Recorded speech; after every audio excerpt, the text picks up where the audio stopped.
1, 2.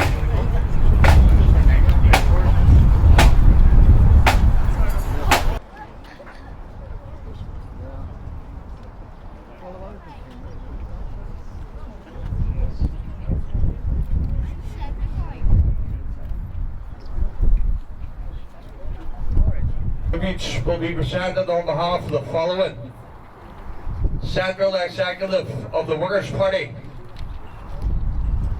Northern Region of the Workers' Party,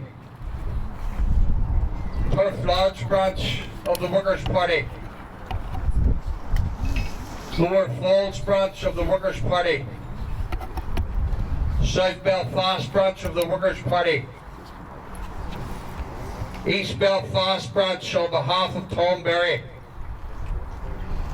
White Rock Branch of the Workers' Party, Poglass and Twinbrook Branch of the Workers' Party, Turf Lodge Social Club, Lower Falls Social Club,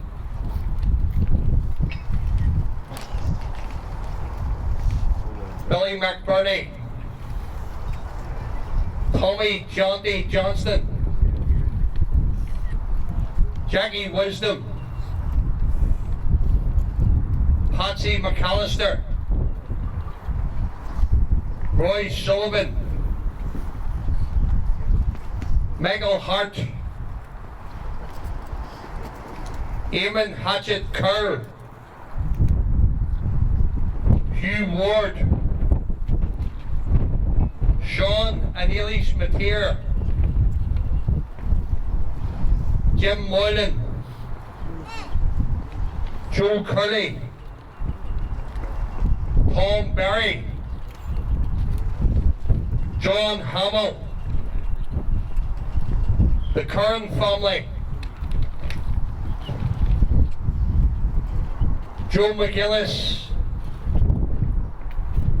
Bobby Owens, Paul Toaster Burns, Gerald Mackers McMurray, Dan Mateer, Hen Delaney, Sally Campbell,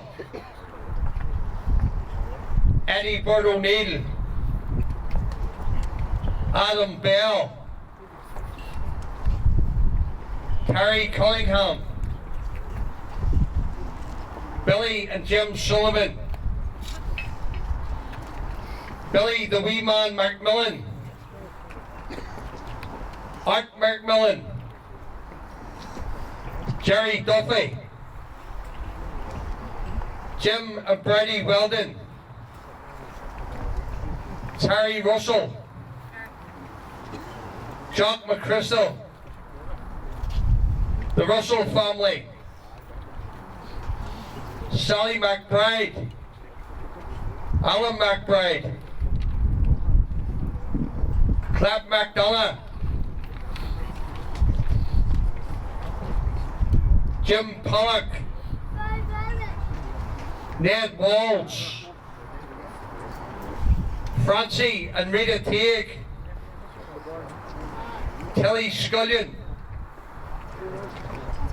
Ann Cooper, Antrim Workers' Party on behalf of Eamon Gillen, Dan Gaskin, Tony Kerr, Teresa Murray, Paul Dorian, Brendan and Francis McCarthy,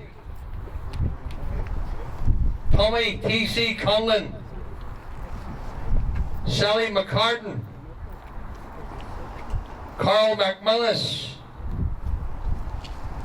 Gerald Harrison, Dickie McCartan, Brian McDermott, Bernard Usses Kelly, Angela Caulfield,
comrades and friends. Every year our party, the Workers' Party, commemorates the Easter Rising of 1916. This is far more than simple tradition. Today we gather not only to remember the past, but also to look forward. The Easter Rising of 1916 occupies a unique place within our history, a moment whose political, cultural and social reverberations far exceeded its military scale. We recognise the struggles of those who fought for freedom, independence and equality before 1916, in 1916 and afterwards, including all those comrades who dedicated their lives to building the Workers' Party.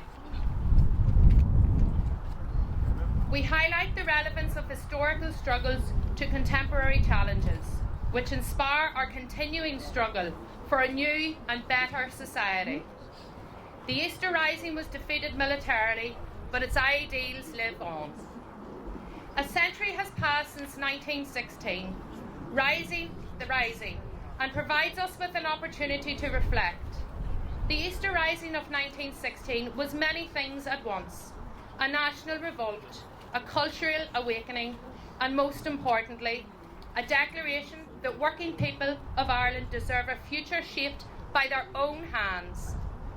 Today, others will remember Easter 1916, but for very different reasons and motives. For them, the Rising will be portrayed as a purely nationalist rebellion, stripped of the social vision that animated so many of its leaders. But we remember that James Connolly marched into the GPO not only with the dream of an independent Ireland, but with the conviction that the independence without equality, that freedom which did not liberate the working class, would be a hollow victory. Connolly and the Citizen Army understood that political freedom is incomplete without economic freedom, that a flag alone cannot feed a family, that a republic worthy of the name must be built on solidarity and workers' unity, and not exploitation. Their vision was not simply to remove the British Empire from Ireland, but to remove an economic system, capitalism, which afflicted the lives of workers everywhere. To those who toiled in factories, docks, fields, and lived in the poverty of tenements and rural hovels. The Rising was a revolt against the social order of the time, an order marked by poverty, exploitation and profound inequality. Dublin in 1916 was a city of overcrowded and dangerous tenements, where infant mortality rates rivaled that of the poorest cities in Europe, and where the working class suffered chronic unemployment, acute deprivation and appalling social conditions, bore the brunt of oppression and exploitation. Lenin was appalled by socialists who described the Easter Rising as a push carried out by the petty bourgeoisie, nationalist dreamers who failed to understand its significance. Lenin, on the contrary, embraced the Rising as a decisive blow against the power of English imperialism.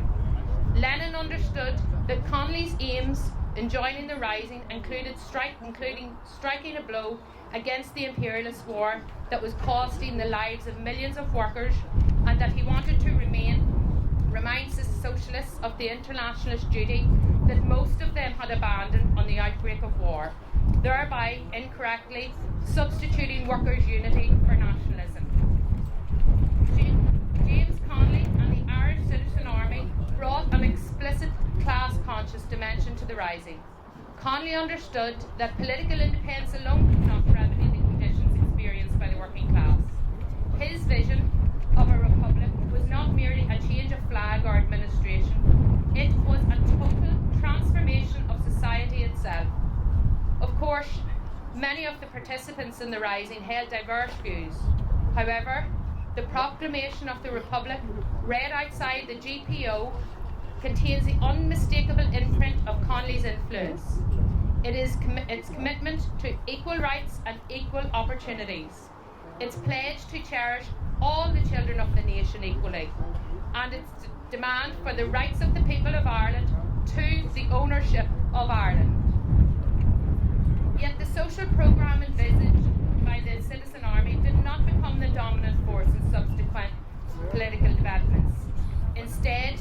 emergent state prioritised the national bourgeoisie over radical social and economic transformation. The cherished ideals remain unfulfilled. Today, as in 1916, the world faced the plague of imperialist wars. Today, as then, the world was marked by open military conflict, geopolitical brinkmanship, and intense competition among the world's imperialist powers. From Eastern Europe to the Middle East and the South China Sea, war has reasserted itself as a central mechanism through which states pursue economic and strategic interests. For us, imperialist wars are not accidents. They are not aberrations, but structural features of a global system driven by competition and profit.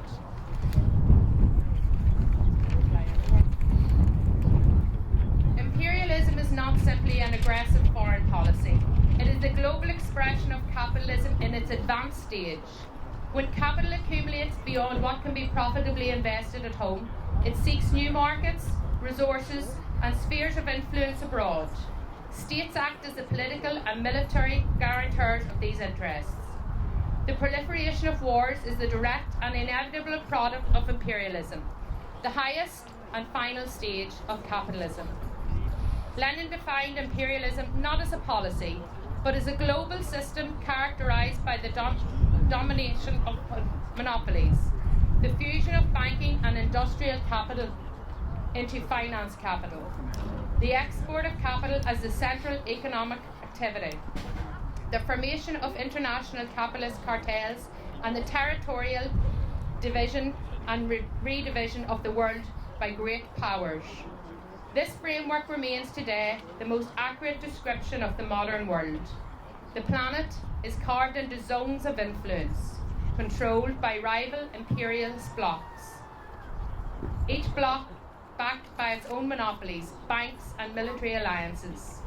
In such a system, competing blocs repeatedly clash, compelling expansion, competition, and the carving up of the world into zones of control. Economic stagnation in advanced capitalist economies pushes states to seek external sources of growth and influence. Resource scarcity, especially in energy and rare minerals, fuels geopolitical competition. The militarisation of foreign policy, including Ireland, with record global military spending, is an attempt to normalise imperialist war. The rise of nationalism and racism provides ideological cover for expansionists and aggressive policies. The current conflict in Ukraine is located within a broader struggle between NATO's decades-long eastward expansion, representing Western capital and capitalist Russia's attempt to defend and expand its sphere of influence. Both sides are driven by strategic imperatives tied to markets, pipelines, military positioning, and regional dominance. The result is a devastating proxy war, in which the Ukrainian and Russian working class is being sacrificed to the altar of competing bourgeoisie interests. In Iraq, Iran, Syria, Lebanon, and Yemen and Palestine, the Middle East and beyond, remains a crucial of imperialist violence over control of energy resources, shipping lanes and regional alliances. The result is a cycle of militarisation, occupation, and humanitarian catastrophe that persists because it serves the interests of the powerful states and corporations. This remains a region where US domination, Zionist Israel, regional capitalist powers will all operate within a framework shaped by oil, trade routes, and arms profits. Every year in the region serves the interests of capital and the military-industrial complex.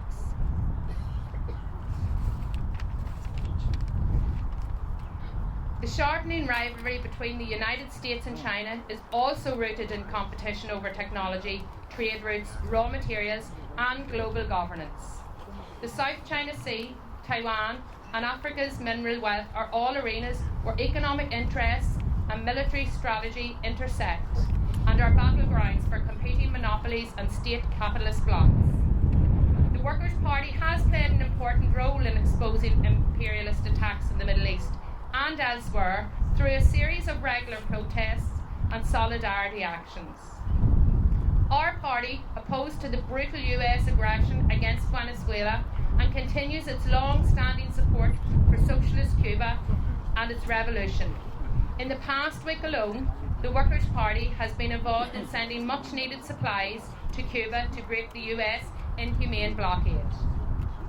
Lenin insisted that workers must not support their own bourgeoisie in imperialist war.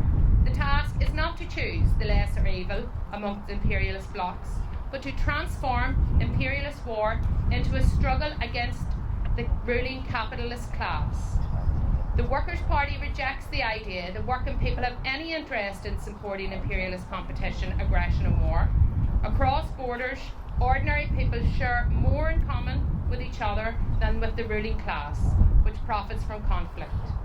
The Workers' Party demands solidarity with the workers and oppressed peoples of the world. Opposition to all imperialist blocs and alliances, including NATO and its fronts and the EU war machine.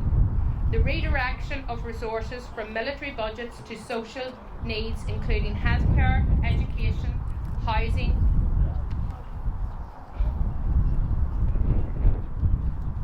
and social expenditure, and an end to the global and unaccountable arms industry, which perpetuates suffering, destroys all life and the environment, and places profit above the value of anything else, reinforcing a world order where imperialist violence is a lucrative business. Our task as a Workers' Party is to continue to build a revolutionary party of a united working class. The capitalist world epitomises the crisis of overaccumulation, the intensification of monopoly competition, the militarisation of global economy, and the inability of capitalism to resolve its contradictions. A world beyond imperialist war requires a world beyond capitalism. The choice is between imperialist barbarism or the socialist transformation of society. We make no apology for concentrating today on the real dangers of imperialist war.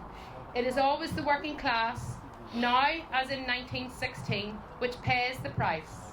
Ending the plague of imperialist wars demands a transformation of the social order that produces them. This is our challenge, with our comrades across the world and the compelling duty of socialist internationalism today, remembering the sacrifices of the men and women of Easter 1916, the Workers' Party will not shrink its responsibilities in that task.